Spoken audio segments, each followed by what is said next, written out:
Hello friends, मैं गीता अरोड़ा स्वागत करती हूँ आपका हमारे यूट्यूब चैनल पर। लेकर आए हैं आपके लिए सामान्य हिंदी के पीवाईक्यूज 2025 के, जिनको सॉल्व करते हुए हम जो है सामान्य हिंदी की बहुत अच्छी जो है अपनी प्रैक्टिस कर रहे हैं, ताकि जब एग्जाम हॉल में बैठे हों तो जो है हमें कोई भी किसी भी तरह की दुविधा ना हो।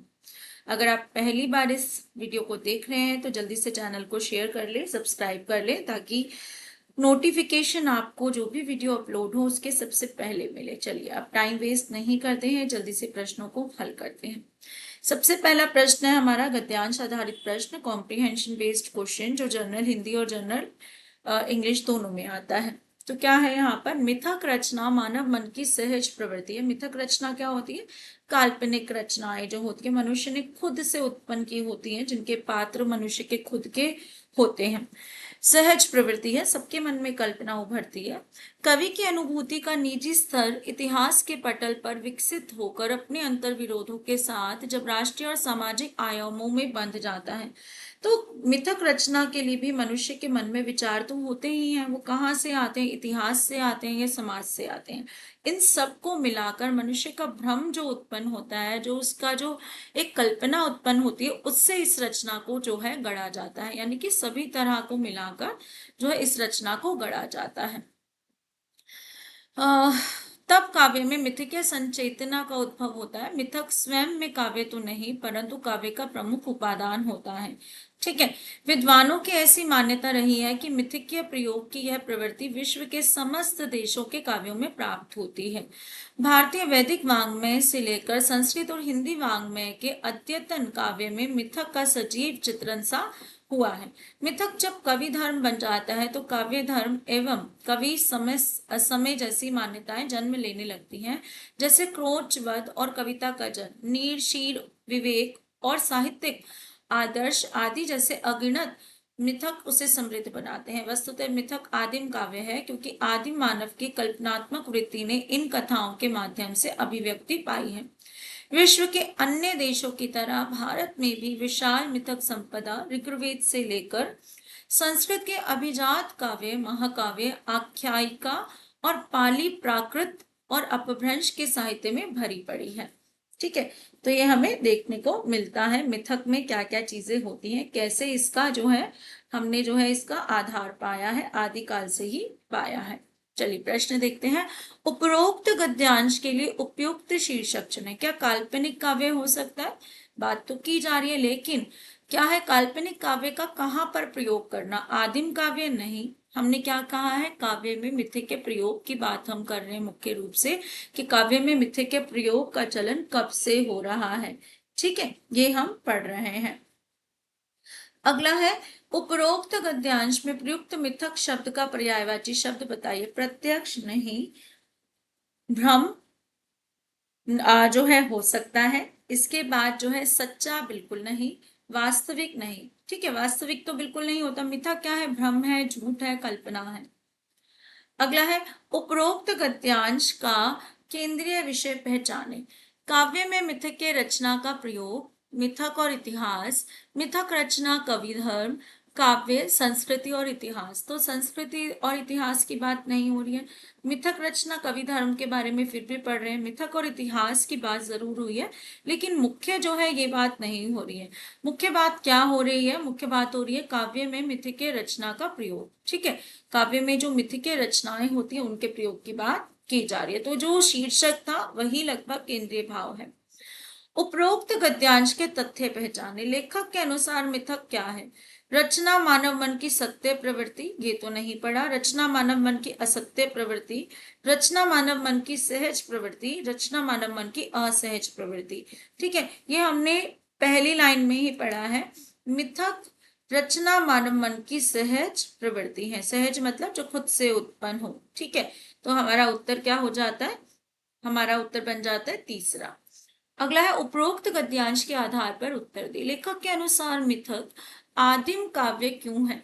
ठीक है, क्योंकि कथाओं का वर्षों का इतिहास रहा है, क्योंकि इन कथाओं के वाचक श्रेष्ठ मनुष्य रहे हैं, क्योंकि मिथक कथाएं आदिम मानव की कल्पनात्मक वृत्ति का परिणाम है, क्योंकि समाज सदैव इनके विरुद्ध रहा है। तो मिथक कथाओं के बारे में आदिम मानव से संबंधित हमने गद्यांश के अंत में पढ़ा था। कहाँ है? हाँ जी, यहाँ देखते हैं। वस्तुतः मिथक आदिम काव्य है क्योंकि आदिम मानव की कल्पनात्मक वृत्ति ने इन कथाओं के माध्यम से अभिव्यक्ति पाई है। तो यहाँ पर क्या है, हमें क्या ढूंढना है, यहाँ पर यही तो ढूंढना है, क्योंकि मिथक कथाएं आदिम मानव की कल्पनात्मक वृत्ति का परिणाम है। तो ये हमें यहाँ दिख रहा है, तो प्रूफ के साथ हमारा उत्तर सही बन जाता है। अगला है, निम्नलिखित वाक्य में त्रुटि की पहचान कर शुद्ध वाक्य का चयन कीजिए। त्रुटि मतलब गलती की पहचान करनी है और शुद्ध वाक्य का चयन करना है। ठीक है। अधिकारियों ने कागजात की जांचें की। अधिकारियों ने कागजात की जांचें, जांच क्या है, एक वचन शब्द के रूप में प्रयोग होता है हमेशा। ठीक है। जांच हुई, जांचें हुई नहीं होता है, चाहे हम कितनी भी बड़ी जांच कर ले, कितने भी लोगों की जांच कर ले, हमेशा एक वचन में प्रयोग होगा। ठीक है। अब यहाँ पर है, हमें क्या देखना है, अधिकारियों ने कागजात को जांच की, नहीं, कागजात की जांच की है ना। अधिकारियों ने कागजात की जांच की, यहाँ पर स्पेलिंग गलत दे दी। अधिकारियों ने कागजात की जांच की, अधिकारियों ने कागजात की, अधिकारियों से कागजात की जांच की, तो से तो नहीं है, क्या होगा, अधिकारियों ने कागजात की जांच की। अगला है, निम्नलिखित वाक्य में मुहावरे का सही अर्थ बताएं।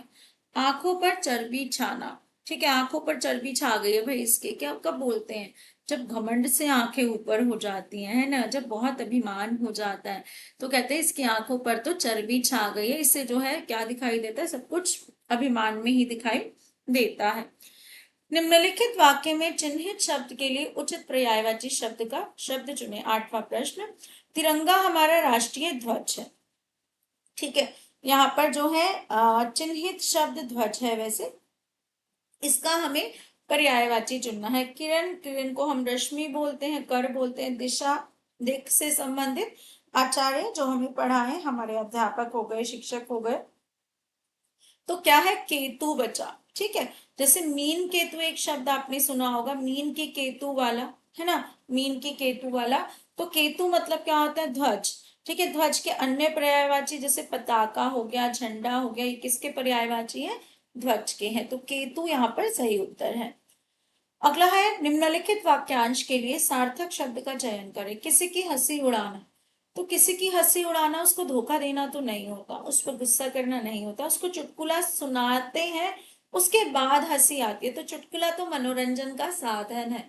तो क्या होता है, किसी की हंसी उड़ाना यानी कि उसका उसका उपहास बनाना, उसका उपहास करना, सॉरी, क्या होता है, उपहास करना। ठीक। अगला है, निम्नलिखित, ये जो शब्द यहाँ देखते हो ना कई बार, तो कई बार अपने वाक्य में दिन में एक बार प्रयोग कर लिया करो ताकि याद रहे। निम्नलिखित वाक्य पूर्ति के लिए उचित क्रिया शब्द का चयन करें। बच्चे पार्क में क्रिकेट डैश रहे हैं, खेल रहे हैं, तो समझ आता है क्रिकेट को खेला ही जाता है ना, जल जैसे कल आईपीएल खेल रहे थे। इसके बाद है नाच, नाचते नहीं है क्रिकेट को, गाते नहीं है, सोते नहीं है, तो सही क्या है, खेल रहे हैं। इसमें भी क्या प्रश्न।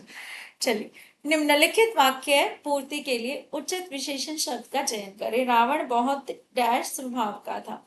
तो रावण बहुत घमंडी स्वभाव का था, मैच कर रहा है। काला स्वभाव, काला तो हम रंग के लिए इस्तेमाल करते हैं अधिकतर। ठीक है, किसी भी पदार्थ का, वस्तु का, व्यक्ति का रंग बताना हो। मीठा जो है हम स्वाद के लिए, मोटा आकार के लिए। तो यहाँ राम के स्वभाव से जो मैच का खा रहा है वो क्या है, घमंडी। निम्नलिखित वाक्य पूर्ति के लिए उचित कारक चिन्ह का चयन करें। फूलों डैश खुशबू आ रही है, फूलों के खुशबू आ रही है, फूलों को खुशबू आ रही है, फूलों का खुशबू आ रही है, फूलों की खुशबू आ रही है, या फिर फूलों से खुशबू आ रही है, हम ये जरूर इस्तेमाल कर सकते हैं। तो से और की दोनों आ सकते हैं, और यहाँ पर क्या दिया हुआ है हमें, इन दोनों में से की, तो की हमारा उत्तर बन जाता है। अगला है यहाँ पर 13वां प्रश्न, निम्नलिखित वाक्य के लिए सार्थक शब्द का चयन करें जो बिना वेतन के कार्य करे। बिना वेतन के काम तो खैर कोई नहीं करता, कोई विरला ही होगा। ठीक है। मूर्ख, हाँ भाई, मूर्ख जरूर हो सकता है जो काम करे और उसको वेतन ना मिले, है ना। पागल, बेईमान, बेईमान तो नहीं करेगा, है ना, बेईमान तो क्या ही करेगा, तो लेकिन ऐसे मत सोचो। क्या है, अवैतनिक है इसका। ठीक है, सार्थक शब्द क्या है, अवैतनिक है। ये तो वही वाली बात होगी, रात को घूमने वाले को बोलते हैं निशाचर, लेकिन कुछ बच्चे बोलते हैं चौकीदार, क्योंकि वो भी तो रात में घूमता है। ठीक है, ये बात नहीं है। क्या है यहाँ पर सही सार्थक शब्द, क्या है, अवैतनिक है। चलिए, निम्नलिखित शब्दांश को क्रम में रखकर वाक्य बनाएं। क्रम में रखना है। जिम्मेदारी, प्रति, समाज है कुछ हमारी, ये तो सीधा सीधा बन रहा है। समाज के प्रति हमारी कुछ जिम्मेदारी है, सीधा सीधा बन गया है ना। तो समाज के प्रति हमारी कुछ जिम्मेदारी, सब में लिखा हुआ है देखो एक क्रम से, लेकिन हमें क्या ढूंढना है जिसमें सारी स्पेलिंग, सारी वर्तनियां ठीक हो। देखो पहला देखते हैं, समाज ठीक है, प्रति ठीक है, हमारी ठीक है, कूच लिख दिया कुछ को तो ये गलत हो जाता है। यहाँ पर समाज को समझ लिख दिया तो ये गलत हो गया। ठीक है, समाज के प्रति, प्रति में जो है छोटी की मात्रा आती है, बड़ी की लगा दी, लेकिन आखिरी वाले में क्या है, समाज के प्रति हमारी कुछ जिम्मेदारी है, तो चौथा विकल्प हमारा ठीक बन जाता है। अगला है, निम्नलिखित शब्दांश को क्रम में रखकर वाक्य बनाएं। जलेबी पसंद मुझे है खाने में बहुत, मुझे खाने में जलेबी बहुत पसंद है।